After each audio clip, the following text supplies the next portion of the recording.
Remembering Lockerbie, commemorations have been held in the US, UK and Scotland to mark 25 years since Pan Am Flight 103 crashed over Lockerbie, Scotland, killing 270 people.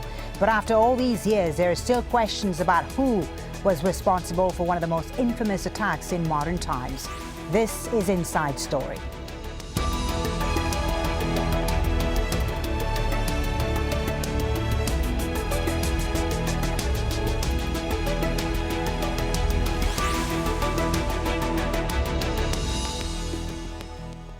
Hello and welcome to the program. I'm Folly Bah Thibault. It's been 25 years since the Lockerbie bombing, an attack that spanned 3 continents and sent shockwaves across the world.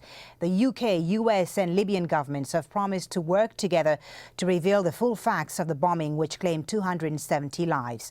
Renee O'Day looks back on the day that triggered world anger and left many questions unanswered. December 21st, 1988. The quaint Scottish town of Lockerbie was about to become the scene of one of the world's most infamous attacks. Pan Am Flight 103 had just left London's Heathrow Airport on its way to New York. Less than half an hour after takeoff and a bomb exploded, all 259 people on board were killed. Most of the passengers were American. 11 people on the ground also died.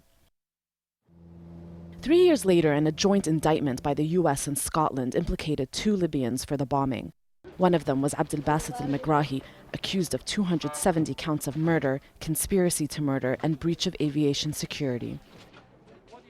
In April 1999, the 2 suspects surrendered and were flown from the Libyan capital Tripoli to the Netherlands, where the case was heard. Magrahi had always said he's innocent. When the trial began in 2000, he pleaded not guilty, but was later convicted. His appeal in 2002 was unsuccessful, and Magrahi started his life sentence in a Scottish prison. The Libyan government formally accepted responsibility for the attack and paid out $2.7 billion in compensation to the relatives of those killed. That decision prompted the United Nations to lift its sanctions against Libya. 6 years into his prison sentence, and it was revealed that Magrahi had advanced prostate cancer. He was given just a short time to live, and on those grounds, a Scottish judge decided to set him free. He arrived home in Libya to a hero's welcome, which upset people around the world and triggered international condemnation. Last year, the man known as the Lockerbie bomber died. Magrahi had always said he was innocent, and his family to this day say they want an appeal against his sentence and demand the truth be revealed. As the world remembers Lockerbie 25 years on, divisions remain between those who believe he was guilty of the crime and those who don't. Renee O'Day for Inside Story.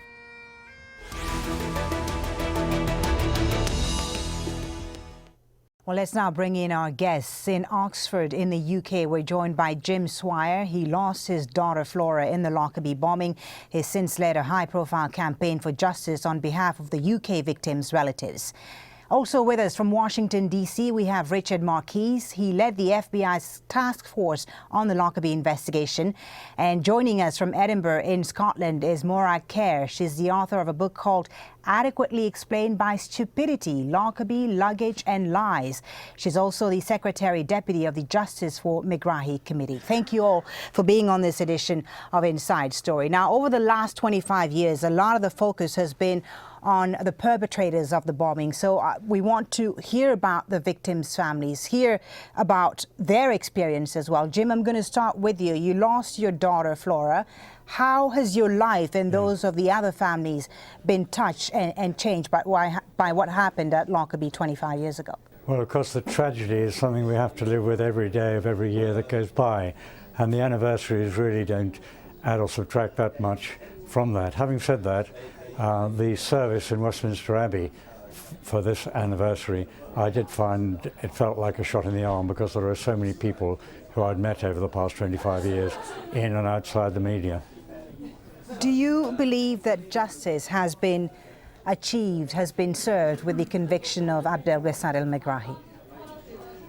No, it clearly hasn't, and I apologise in advance to Mr. Marquise, who I'm sure will be upset by what I have to say. It's very clear now that the bomb that destroyed the aircraft came on board at Heathrow Airport, and it didn't come from Malta that day, and it didn't come from the hand of Magrahi. and you'll find Morag Kerr has a great deal of information about what actually happened at Heathrow that night. And it's only a question of time now before we either launch an appeal against the verdict that was reached against Magrahi, or a devastating inquiry, one or the other. One or the other will happen, I think, within the next year. Well, let's bring in Morag Kerr now. You've done a great deal of investigating on Lockerbie, Morag. And in your book, you say that the police and forensic people missed a great deal of evidence showing that the bomb, as Mr. Swire just said, was actually introduced at London Heathrow Airport and not at Malta Airport, as has been argued over the years. Why is this significant? Well, it's significant in terms of the inquiry, because if you're looking in the wrong place, then you're not going to find the right people. And I'm afraid that the inquiry spent rather a long time looking in the wrong place. So how strong then was the evidence that convicted Magrahi in the end? Well, many people have criticised that because the evidence was extremely weak. It relied a great deal on circular reasoning, where a number of very weak points of evidence are held to reinforce each other, so that in the end, the snake virtually swallows its own tail, and you start believing the first piece of evidence because the last piece of evidence has been proved by relying on the first piece of evidence. Okay, Mr. Richard Marquise, I believe you'll have something to say about this. You say that when you did the investigation, you collected all the evidence that was available, and you say that the evidence pointed at Magrahi, FEMA, his co-accused, and Libya. So why are you convinced that Magrahi was guilty? Well, good afternoon. And first of all, Dr. Swire, I won't get upset about anything that you or particularly anyone that lost someone at Lockerbie has to say, because I certainly appreciate your viewpoint and your perspective. And I did read your comments at Westminster the other day, and I thought they were excellent. At any rate, when you conduct a law enforcement investigation, excuse me, and I spent 31 years with the FBI, and I investigated a lot of cases. When you conduct any investigation, you also collect a lot of meaningless information, a lot of intelligence, some of which you can later go out and gather evidence based on that information or that intelligence, and some you cannot.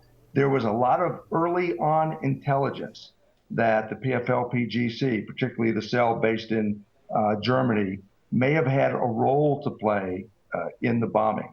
And we had a lot of questions to answer. And for the better part of 2 years, we focused, I won't say exclusively, but principally on that group. And as the evidence began to be not just collected, but analyzed and pieced together, it led us to the indictments that were announced in November of 1991 against two people. Now, clearly, there were other people involved. You say that if the evidence, as you say, sorry to interrupt you, if the evidence, as you say, pointed to Magrahi and FEMA, why was it that FEMA wasn't convicted in the end?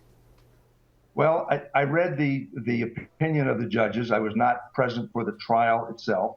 I have since read a lot of the trial transcripts. My understanding is that a lot of it had to do with some points of Scottish law about corroboration, that FEMA's diary. And quite honestly, we all knew that the evidence against FEMA was not as strong as what we felt it was against Mr. Magrahi. We felt that FEMA had a very good alibi to say, yes, I got luggage tags for Mr. Magrahi, and I was there, but I had no idea what that bag was for. The evidence against him was not as strong as it was against Mr. Magrahi, and that's my belief is the reason that is why he was acquitted. All right. Morag Kerr, I think the one thing that you and Mr. Marquise agree on is that there were possibly other suspects. In terms of Magrahi, I'm firmly convinced he didn't do it. So looking at Malta and saying why who are you else was convinced he involved didn't do is it? a bit of because it's perfectly obvious that the bomb went on board at Heathrow. It was seen in the baggage container at Heathrow an hour before the feeder flight from Frankfurt landed. Again, so obviously somebody, a question I asked you earlier, why is that it. significant for our viewers who haven't followed this investigation over the last 24 years? Why is it significant that the bomb was actually at Heathrow, started off at Heathrow and not at the Maltese airport? Well, the reason why Mr. Magrahi was convicted was that the investigators became absolutely convinced that the bomb had begun its journey at Malta, and it so happened that Mr. Magrahi was catching a plane at Malta that morning at roughly the same time as the plane that they had come to believe carried the bomb had taken off. That plane went to Frankfurt, and there was about 4 hours, I think, between that plane landing in Frankfurt and the Pan Am 103 feeder flight taking off. And there was some very confused baggage transfer evidence from Frankfurt that could have meant virtually anything. But one of the things that it could have meant was that a suitcase had come from the Malta flight onto the feeder flight. The problem with this was that there was no evidence at all that there was any illegitimate luggage on the Malta flight. Now, the feeder flight Pan Am 103 left Frankfurt and landed in London with only half an hour to spare to get 20 minutes to spare to get the luggage across onto the transatlantic flight, which was a different aircraft. So anything that came off the feeder flight didn't even arrive in Heathrow until 20 to 6.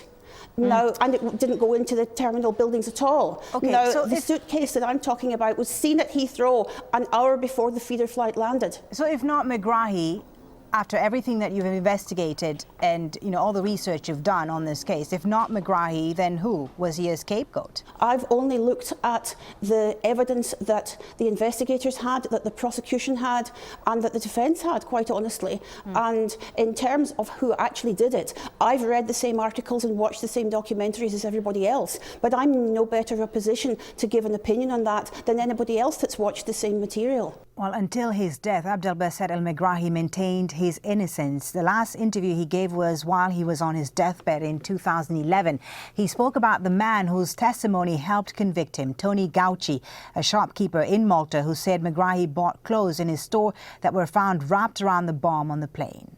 If I have a chance to see him, I'm forgiving him. I tell him daily that I never ever in my entire life been in his shop. I never ever buy any clothing from him. And I tell him that he dealt with me very wrongly. Mr. Marquise in DC, when you hear the words of that dying man and hear him say once again that he's not guilty, that he was wrongly convicted, can you believe him even for the slightest second, given everything that you've done with this case, given all your investigation? Is there a bit of a doubt in your mind? No, not at all. And one of the reasons I say that is I have empathy. Cancer, I don't wish on anyone. My worst enemy, I don't wish that horrible disease on anyone. But I only have his word. He never spoke to any of the investigators. We only have the words that he has told other people. I go all the way back to November of 1991 when he did an interview with Pierre Salinger, and he lied to Pierre Salinger. He said he never heard of the man whose false passport he used in Tripoli. He said, or in Malta. He also told that reporter that, believe me, this is a quote, believe me, on the 20th and the 21st of December, I was here in Tripoli with my family, believe me. Those are the words, the only words that we knew about before the trial. They were lies and proven to be lies. And I realized that a liar does not make a terrorist or a murderer, but it's not just one little tiny piece of evidence, not just Mr. Gauci's testimony, but other information which led to his indictment and, in my belief, his subsequent conviction. Mr. Marquise, just one last question for you, if I can. What do you respond to those who say that there were American FBI officials who constantly spoke to the prosecution team during the proceedings and that they may have influenced this case a great deal? Well, I think what the allegation was not the FBI, it was two prosecutors from the U.S. Department of Justice, who actually, one of whom was in the courtroom every day. There was no influence. I can promise you, having dealt with Scottish prosecutors. So you think police, that this wasn't a political trial at any point? I'm sorry? You think that this wasn't a political trial at any point, as many have suggested? not in my view, and there was no influence by the U.S. Department of Justice, by the FBI, and I don't believe by the CIA. I don't believe there was no political interference with the investigation, and I don't believe there was any political interference with the trial, but I know less about that than I do about the investigation itself. Well, Mr. Marquise, we appreciate you joining us on this edition of Inside Story. Thank you very much for sharing your experience with us. Richard Marquise joining us there from Washington, D.C. Well, let's now bring in Anas el-Gomati. He's the Director General of the Tripoli-based Sadeq Institute, which is Libya's first public policy think tank. He's also the Director of Research in Security and Governance there. Now, Anas, thank you very much for being on the show. There have been suggestions that a deal was made behind the scenes, a deal that allowed both sides, Libya on the one hand and the US and the UK on the other, to save face politically. So what is your view on this? Do you think that Magrahi was used as a scapegoat by the Gaddafi regime at the time? I think there was a central component to this kind of investigation and this kind of episode in political history, and it's Gaddafi's ego was central to the way in which this story played out. And I think because of Gaddafi's need to become relevant, he was very happy at certain times to take credit for this. He was very happy at certain times to take credit for other massacres, but other times he would say, well, we're innocent and we haven't done anything wrong. And I think in that sense, the culpability of the international community here is quite possibly the most dark side, or is the darkest of the components of this kind of story. The fact that they played cameo roles in this kind of very dark theatre that emerged in the early 90s, that also emerged at the time when there was a lot of political pushing. If the first 2 years in 1988 to 1990, there was talk of the Iranians being involved and Syrians being involved and Palestinians being involved. There was talk of a cassette player that had been found. They were so firm in their evidence. Indeed, there have been a lot of conspiracy. There have been a lot of conspiracy theories over the years, but who, in your opinion, do you think was the mastermind?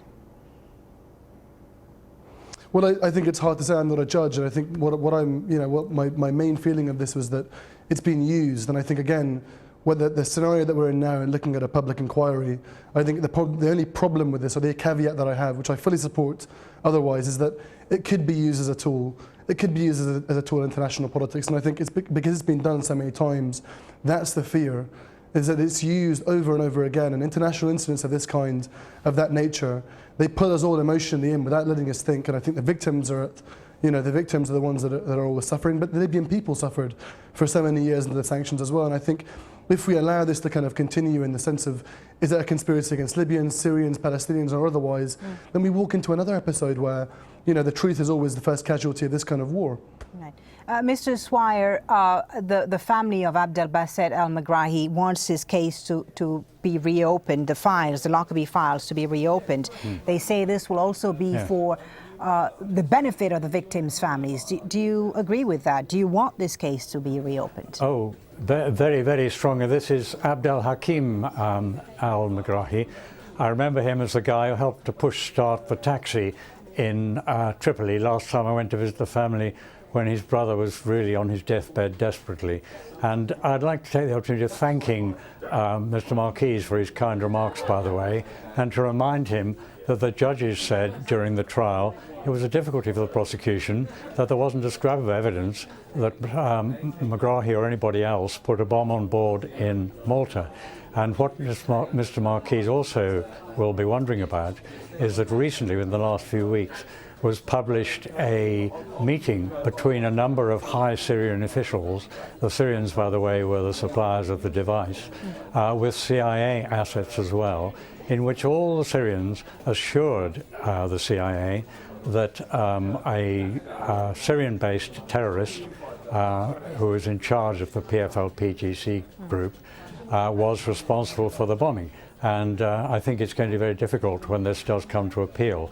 And I do hope that Abdel Hakim al-Magrahi will stick to his guns. The more people who look at this closely, the more people become convinced that the official view just doesn't fit the facts. There have been, again, a lot of conspiracy theories, a lot of names, Egyptians, Iranians mentioned as possible people who may have done this bombing, who may have masterminded this bombing. Let me ask you this, Mr. Swire. You've led a high-profile campaign for the victims' families in the UK. There seems to be differing views in the UK and in the US, where in the United States, the families believe the government's version that Magrahi was the mastermind, was the man behind this bombing. Why is there such a difference between the two sides of the Atlantic, if you will, on who is responsible for the Lockerbie bombing? Well, my experience of all this over 25 years has been that I've got many friends in America, but they do come from a different community from the one I come from, and they do seem ready to accept what's told to them without necessarily examining in detail what the underlying evidence may be.